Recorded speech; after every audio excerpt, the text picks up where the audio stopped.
Hi, I'm Russ with ESBService.com, and today I'm going to show you how to replace your backup timer on your ESB tanning bed. So for this demonstration, we've got the cover already removed so you can see easily what I'm working on, and your perspective is from the rear of the bed where the power cords come in. So right now I have the bed unplugged, and I've already diagnosed a bad backup timer, and so we're going to go ahead and just replace that component. Your backup timer is this little box with 3 wires connected to it right next to your contactor. Now there is just simply 1 screw holding it in place, and like I said, the 3 wires. Usually you'll have 1 white and 2 black, but you could have 1 white, 1 black, and 1 red. Technically there could be any color. What's really important is that the wires are connected properly. You got your 1, 2, 3 terminal configuration, and also A1, 18, and A2. Some of the backup timers on the older models look somewhat like this. This was used through the mid-2000s.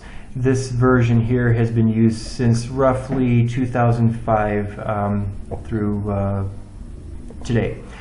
So if we go to replace this backup timer, again with the bed unplugged, all that we need to do is simply remove the screw and replace the wires.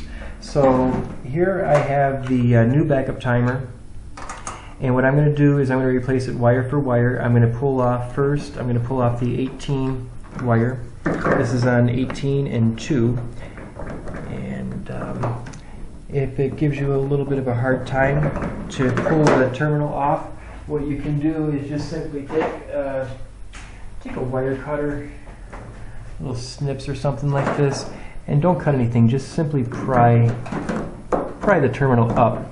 Don't yank or break anything, just pull it up like that. So I'm going to do the same thing here, and then here. So the 3 wire here, this is the neutral coming off of the primary of the contactor. I'm going to connect that back to the 3 terminal on the new one. And then this wire that goes to A1 and 1, this is the long 30-inch black wire that goes back to your main timer here.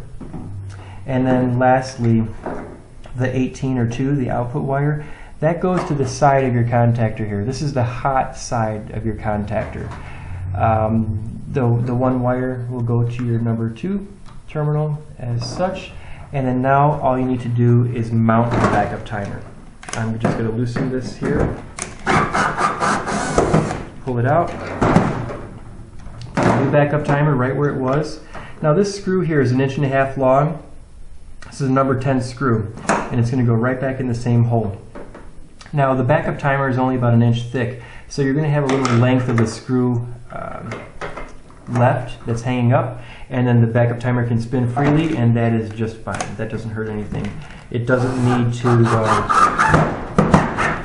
to be snugged down. You probably could crack the case if you did, so this is just fine like that. It looks like when you have the older style of backup timer in the bed to begin with. This is just a representation. I don't have one of these, so this is actually one that was 3D printed that should resemble your original style of backup timer. And this would hold true for 120 or 240 volt models.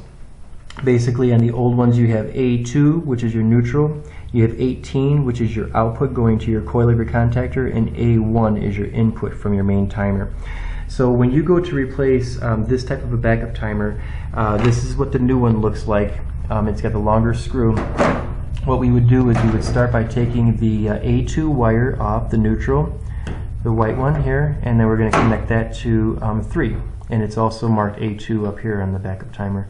So connect that one, and then 18 is your output. That goes over here. And then you have A1, that's your input, and that goes on A1 right here. We're not going to use this short screw that comes with that timer anymore. We're going to set that aside, and we're going to use the new screw that comes with the new backup timer. This is 1.5 inches long, number 10 screw. We're going to go back into the same hole that it was in, and we're not going to tighten it down all the way basically. We're going to tighten it down as far as it will go. And we stop there. If it twists around like this, that's just fine. It just has to hold the backup timer here next to the contactor. It doesn't need to be kept from spinning. But now, that's how you have effectively replaced this old style of backup timer with the new style of backup timer.